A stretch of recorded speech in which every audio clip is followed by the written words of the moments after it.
Welcome back, guys. Today I'm going to show you how to find and install a game called Ninja Kid Run. So first thing first, open App Store, click on that blue icon right here on your home screen.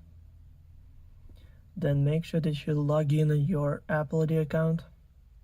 Then click on the search button right here, and in the search bar typing Ninja Kid Run and go search right here.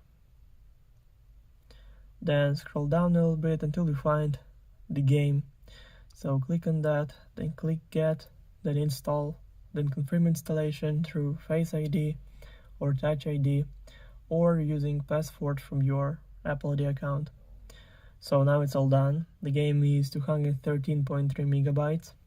Also, all links will be in the description of this video. Hope you guys enjoy. Thank you for watching. Please like and subscribe for more. Bye.